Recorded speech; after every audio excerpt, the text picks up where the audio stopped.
Oh,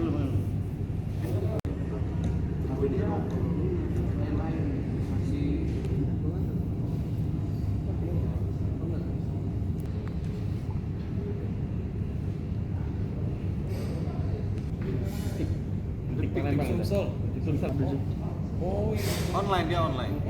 Palembang. Jadi sekarang kalau RCTI itu udah hilang ya. Yang bentuk oleh BPP HIPMI pada hari ini akan memberikan publikasi kepada publik mengenai persiapan pelaksanaan Musdalub atau musyawarah luar biasa BPD HIPMI Sumatera Selatan. Kita dalam forum Musdalub nanti hanya satu calon, ya otomatis nanti kita sampai ke floor tinggal disahkan aja sesuai dengan mekanisme sidang di Musdalub nanti. Karena ya calon tunggal kan, mau diapa lagi, tidak ada mekanisme pemilihan lagi. Artinya aklamasi, Bang ya? Aklamasi. Di HIPMI mekanisme organisasi yang diatur dalam anggaran dasar pasal 10 ya.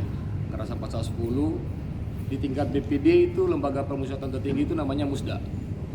Itu merupakan sebuah proses regenerasi kepemimpinan yang dilaksanakan secara periodik per 3 tahun. Per 3 tahun. Jadi kalau kemudian mekanisme normatif itu tidak terpenuhi, berarti ada mekanisme lanjutannya disebut sebagai aspek luar biasanya. Ada Munas luar biasa, Musda luar biasa, dan Muscap luar biasa. Posisi Musda luar biasa dan Musda sama aja. Posisinya sama saja. Bahwa kemudian hasil besok setelah diputuskan secara definitif, semua produk keputusan Musdalub itu punya strata yang tinggi, gitu. Punya strata tertinggi dalam lembaga atau forum pengambilan keputusan di tingkat daerah. Jadi bahwa apapun hasil besok itu hasilnya sah dan mengikat. Namun kalau mau ditempuh hal-hal lain yang di luar itu silakan. Artinya bahwa di internal HIPMI nggak ada lagi ruang untuk menyanggah itu. Artinya langsung definitif, Bang, gitu ya? Iya, langsung definitif. Ditetapkan secara definitif.